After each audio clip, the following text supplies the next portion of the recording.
Hello and नमस्कार। मैं doctor कंचन Singh Bharat homeopathy में आप सभी का स्वागत करती हूँ।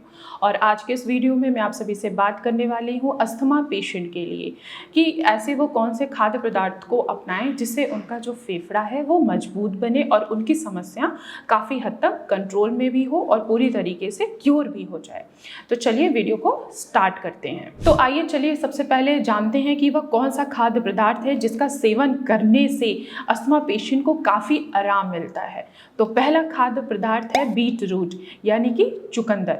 चुकंदर में नाइट्रेट पाया जाता है जो आपके बॉडी में जाकर नाइट्रिक ऑक्साइड बनाता है और ये नाइट्रिक ऑक्साइड जो हमारी लंग्स यानी कि फेफड़े की जो वेसल्स होती हैं उनको रिलैक्स करता है, ऑक्सीजन के फ्लो को बढ़ाता है और आपको सांस लेने की जो परेशानी होती है उसको कम करता है। साथ ही साथ इसमें एंटी इन्फ्लामेटरी प्रॉपर्टीज़ होती है, एंटीऑक्सीडेंट गुण भी पाया जाता है। और अगर जिन भी पेशेंट में खून की कमी होती है अगर वो भी चुकंदर का सेवन करते हैं तो उनका खून भी बढ़ना स्टार्ट हो जाता है। तो अगर आप सांस लेने की कठिनाई महसूस कर रहे हैं, आपको बलगम बहुत ज़्यादा बन रहा है या आपको बार बार किसी न किसी चीज़ से एलर्जिक हैं और वो आपका एलर्जी बार बार आपको ट्रिगर कर रहा है, सर्दी जुकाम आपको बार बार हो रहा है, तो आप बीट रूट का सेवन आसानी से कर सकते हैं। दूसरा खाद्य पदार्थ है ब्लूबेरी। ब्लूबेरी में एंटीऑक्सीडेंट होता है, एंटी इन्फ्लामेटरी प्रॉपर्टीज़ होती है। ये आपके फेफड़े में आए हुए ऑक्सीडेटिव स्ट्रेस को कम करता है, इन्फ्लामेशन को कम करता है, स्वेलिंग को कम करता है और आपको सांस लेने की जो समस्या होती है उसको खत्म करता है। तो आप ब्लूबेरी का भी सेवन करके अपने एलर्जी को आसानी से कम कर सकते हैं। तीसरा खाद्य पदार्थ है पंपकिन यानी कि कद्दू। बहुत लोगों को कद्दू खाना पसंद नहीं होता है, लेकिन जो पेशेंट अस्थमा से सफ़र कर रहे हैं या उन लोगों की मैं बात कर रही हूँ जो अपने फेफड़े को मजबूत बनाना चाहते हैं तो ज़रूर हफ्ते में 1 या 2 बार कद्दू की सब्जी का सेवन ज़रूर करिए, क्योंकि कद्दू में एंटीऑक्सीडेंट होता है। ये आपके लंग्स के ऊपर आए हुए ऑक्सीडेटिव स्ट्रेस को भी हटाता है, स्वेलिंग को भी हटाता है। तो आप कद्दू का आसानी से सेवन कर सकते हैं। इसके अलावा बहुत सारे ऐसे सीड्स हैं जिनका भी आप आसानी से खा सकते हैं और अस्थमा की समस्या को दूर कर सकते हैं, जैसे कि फ्लैक्स सीड। आप इनका भी सेवन करके अपनी परेशानी को कम कर सकते हैं, क्योंकि जब आप फ्लैक्स सीड लेते हैं तो जो एयरवेज होती है उनमें इन्फ्लामेशन को कम कर देती है, बलगम बनना कम हो जाता है और पेशेंट को सांस लेने की जो कठिनाइयाँ होती हैं वो काफ़ी हद तक कम हो जाती हैं।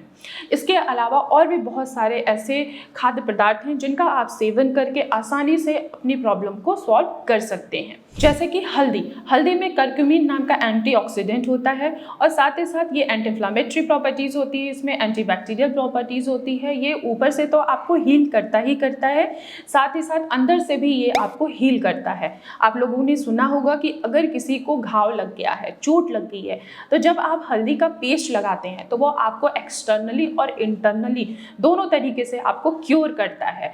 तो आप हल्दी का भी सेवन आसानी से करके अपने अस्थमा में जो भी आपको सिम्टम्स दिखाई दे रहा है, जैसे कि कफ बनना, खांसी होना, बार बार बलगम का बाहर आना, बार बार आपको सांस लेने की तकलीफ होना, इनमें आपको काफ़ी हद तक छुटकारा भी दिलाएगा। इसके अलावा आप गाजर का भी सेवन कर सकते हैं, क्योंकि गाजर में भी कैरोटीनॉइड एंटीऑक्सीडेंट पाया जाता है। ये आपके एयरवेज में आए हुए इन्फ्लामेशन को कम करता है, स्वेलिंग को कम करता है और सांस लेने जैसी समस्या को भी ये हटाता है। तो आप गाजर का भी सेवन करके आप अपने फेफड़े को मजबूत बना सकते हैं। इसके अलावा चलिए हम बात करते हैं कि एक अस्थमा का पेशेंट क्या क्या ड्रिंक वो ले सकता है। तो ड्रिंक में आप ग्रीन टी आसानी से ले सकते हैं, क्योंकि ग्रीन टी में एंटीऑक्सीडेंट होता है। ये आपके फेफड़े के ऊपर आए हुए ऑक्सीडेटिव स्ट्रेस को हटाएगा, इन्फ्लामेशन को कम करेगा, स्वेलिंग को कम करेगा, जो एयरवेज हैं उनको वो रिलैक्स करेगा, जिससे आपको सांस लेने की जो कठिनाइयाँ बन रही थी वो काफ़ी हद तक आपकी कम होती हुई नजर आएगी।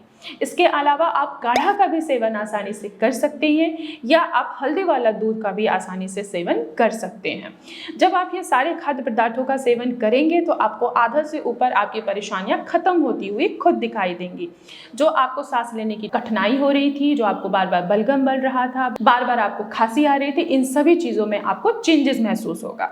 तो मैं आशा करती हूँ कि आप सभी को समझ में आया होगा कि कोई भी पेशेंट जो अस्थमा यानी कि दमा से परेशान है तो वो इन खाद्य पदार्थों को अपनाकर अपनी परेशानी को कम आसानी से कर सकते हैं। तो आज की वीडियो में बस इतना ही, फिर मैं मिलूंगी नेक्स्ट वीडियो में। तब तक के लिए धन्यवाद।